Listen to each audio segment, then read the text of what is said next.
नमस्कार, मैं हूं संजीव शर्मा और आप देख रहे हैं नेशन नाउ समाचार। गाजियाबाद के मोदी नगर से इस वक्त की बड़ी खबर आ रही है सामने। नगर पालिका अध्यक्ष और भाजपा नेता विनोद वैशाली के फार्म हाउस पर बीती रात हुई बड़ी लूट। दो नकाबपोश बदमाशों ने चौकीदार को बंधक बनाकर करीब 8 लाख रुपए की नकदी पर हाथ साफ कर दिया। घटना की पूरी जानकारी इस रिपोर्ट में देखिए। गाजियाबाद के मोदी नगर थाना क्षेत्र के निवाड़ी इलाके में स्थित भाजपा नेता विनोद वैशाली के फार्म हाउस में बीती रात सनसनीखेज वारदात हुई। करीब रात 12 बजे दो नकाबपोश लुटेरे फार्म हाउस में घुसे और वहां तैनात चौकीदार के सिर पर लोहे की रॉड से हमला कर दिया। हमले के बाद बदमाशों ने चौकीदार को बंधक बना लिया और ऑफिस में रखी 8 से 10 लाख रुपए की नकदी लूट कर फरार हो गए। घटना फार्म हाउस में लगे सीसीटीवी कैमरे में कैद होगी।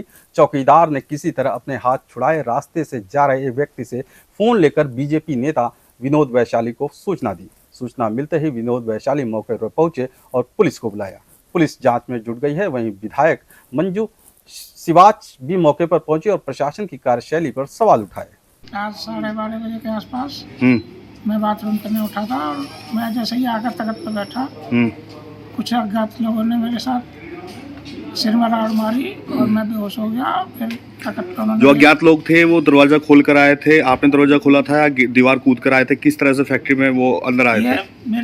मुझे तो यहाँ गेट पर दिखाई दिए बस, और अब तक उन्होंने मेरे पर और सवाल करा। दरवाजा बंद था फैक्ट्री का? हाँ, फैक्ट्री का दरवाजा बंद था। उन्होंने बाद में क्या करा ये मुझे नहीं पता, मुझे बांध के घेर गए। कितने लोग थे आप? 2 लोग थे। आप कितने लोग थे फैक्ट्री मैं में? तो अकेला था। आप अकेले थे यहाँ पे? रोज अकेले रहते हैं या कोई और भी आपके साथ रहता है? अच्छा, तो उन्होंने क्या किया आपके सर पे रोड मारने के बाद?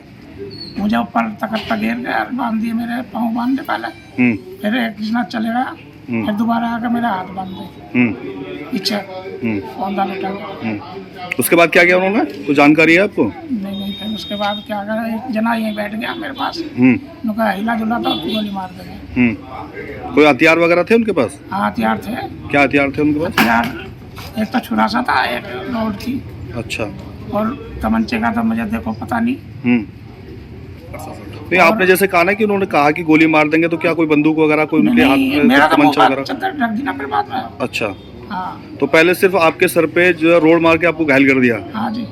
उसके बाद क्या क्या चोरी हुआ, कुछ जानकारी है आपको? नहीं, मुझे जानकारी कुछ नहीं। अच्छा, सुबह उठा जब मैं हाथ पाँव जो युद्ध करे, जब मेरे हाथ पाँव खुले, एक हाथ खुला, यानी आपने अपने आप को खुद ही खोल लिया था आपको? हाँ, तो आप जब आदमी जो कोशिश करेगा तो उनके जाने के बाद आपने कोई शोर वगैरह नहीं मचाया आपने? शोर और कहाँ से मचाता, जब मेरे आदमी को डर तो होता ही है कि भाई आदमी मार देगा कौन नहीं उसका। सुबह जब आपने हाथ पैर खोले थे, जब आपको डर नहीं था?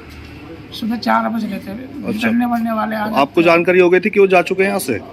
नहीं, जानकारी 4 बजे तो आदमी चल देता घूमने फिरने। अच्छा, कब से काम कर रहे हैं आप यहाँ उनके फैक्ट्री में? यहाँ 6 साल हो गए मुझे। 6 साल से काम कर रहे हैं। अभी जानकारी है क्या क्या चोरी हुआ है? नहीं, अभी जानकारी मुझे। देखिए, अगर चोरी हो रही है तो इसका मतलब कहीं ना कहीं चूक है। चाहे पुलिस की पेट्रोलिंग में चूक हो, चाहे बदमाशों को ये लग रहा हो कि हम तो चोरी करके निकल जाएंगे, चूक तो है, बिल्कुल मानना पड़ेगा इस बात को। तो दूसरी बात, मैं कितने मतलब 1.5-2 साल से बार बार पुराने कमिश्नर साहब से भी बोला और सबसे ये कह रही हूँ कि हमारे मोदी नगर में चाहे गौ हत्या हो जाए, चाहे चोर चोरी कर जाए, चाहे कोई मारा कुट्टी कर जाए, गोली चला जाए, कुछ भी कर जाए, और हमारी विधानसभा से निकल के, हमारी चौकियों से निकल के दूसरे पड़ोस की चौकियों में चले जाते हैं।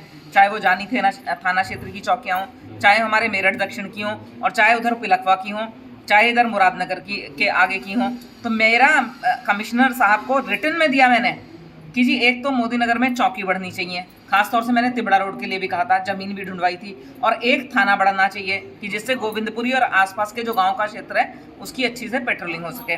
बने रहिए हमारे साथ, देखते रहिए नेशन नाउ समाचार।